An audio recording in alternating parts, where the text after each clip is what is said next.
Good morning. I'm Victoria Savage, Nurse Savage on your side, your wisdom guided oracle, and we're having coffee. Coffee before I head to the mountains to lose my mind and find my soul. Certainly my truth. Can't wait. Just the family this year. We usually have several groups of friends that join us, but everybody was doing something else. They're actually my daughter's friends mostly, but I love them. But this year it's just a family, so yay for that. So, the Lionsgate portal, what does that mean? What does it look like? Why do we care? Because the portal energy is now, Lionsgate actually opens on the 8th, and I can't remember how many days it stays open. 12th, I think. I think it's a 4-day thing, but we are in that energy. And the reason the universe creator, the central sun, whoever wants us to know is because our creative energies are even more empowered at this time because the veil between the worlds is thinner. So what we think about, what we pray for, what we want to create more of, or what we don't want to create more of, is empowered right now. So that mantra, I'm open, I'm willing, I'm ready, guide me, really, really, you want to be living in that energy because you want to know when you're creating more of what you don't want. We do that. We do that out of habit of thought, beliefs about who we are and how we walk into the world and how we function in the world. um, I was using over the, don't tell my granddaughters, every time we go, look at these beautiful crystals. When we go camping, we always find fairy circles. And this time, fairy circles are having some rose quartz, some moonstone, and I can't remember what this is, but these are crystals that I had, and I create some natural elements that hold these babies. And then there's just a little ritual we have to go through. My youngest granddaughter, my oldest now knows, and she knows about Santa and the Tooth Fairy, all of those things. My youngest granddaughter said to her mom recently, Grandma, or Mom, when we go camping without Grandma, we are never able to find fairy circles. So we're all going at the same time. At least two of us are, that little one. So I'm going to have to figure out how to slip away and set up those fairy circles. Probably very early tomorrow morning because I'm always the first one up. I'm always that way anyway, but especially when we're camping, because it's that time by myself. It is that excitement, that expectation of what am I going to see, feel, and hear first thing in the morning. So let's see what the universe has. The cards, there were 5 cards that came up, and that is always a sign of change. The only thing we can absolutely count on in life is that things will change.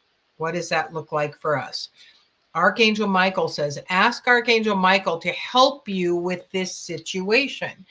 And that's what, I journey with many angels, and so do you if you call on them. I journey with them because I call on them.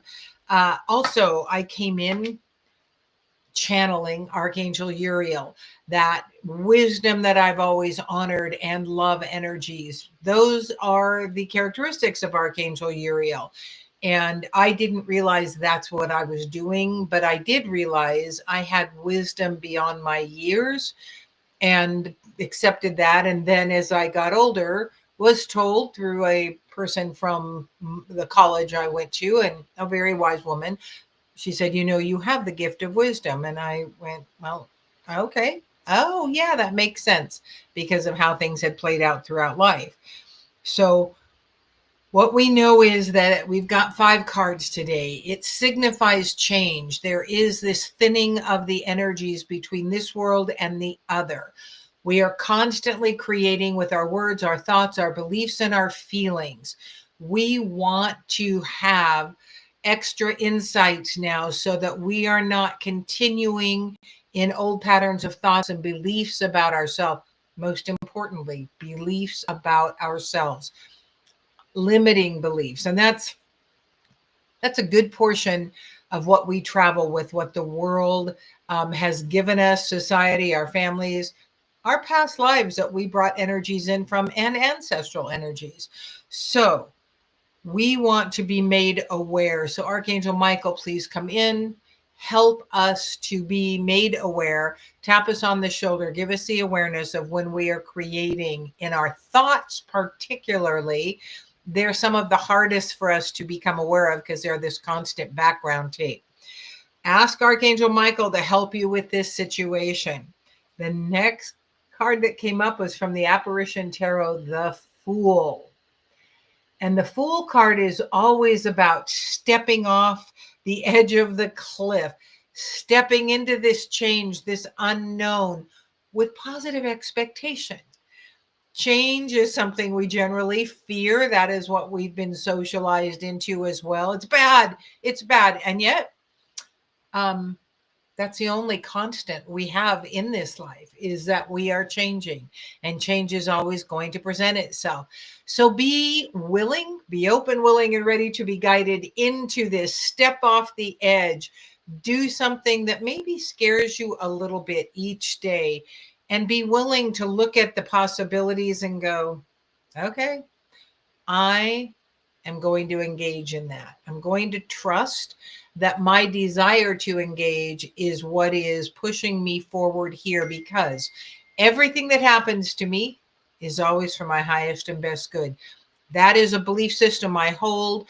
And that's Pollyanna. And Pollyanna is an effing superhero.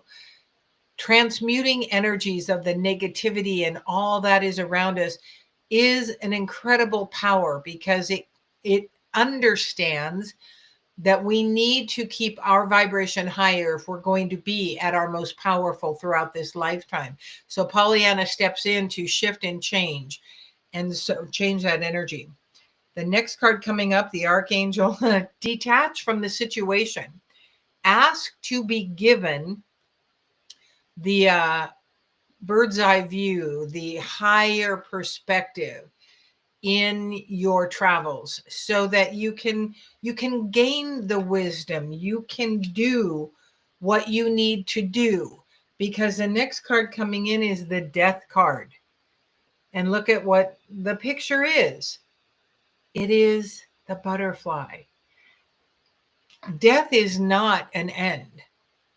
And in this means it is just a change, a shift, a transformation, a moving from one dimension to another, an awareness that we are here and now we are here. Death to our old way of thinking, our old way of living this life, our old way of believing, most importantly, believing about ourselves. Those little things that, if all things were possible. I remember wishing, where did I go? Years ago now. Somebody was doing, well, actually, I just seen someone that was doing a Renaissance fair. They were doing tarot readings, and it was like, oh, man, I'd really like to do something like that. But I didn't feel led to learn tarot. It's a little too structured for me. I use tarot, the Apparition Tarot, and I know what several of the cards mean, but I've never been led to study the tarot. And so I went, okay, well, I ended up creating a set of oracle cards before I ever did any readings. And then I stepped out in faith. I stepped off the cliff, and I went to this woman that was sponsoring this event called Psychic Saturday, and said, I'd really like to read at your Psychic Saturday thing. And she said, do you have any cards with you? And I went, yeah. And she said, okay, well, do a reading for me. And it was like, okay.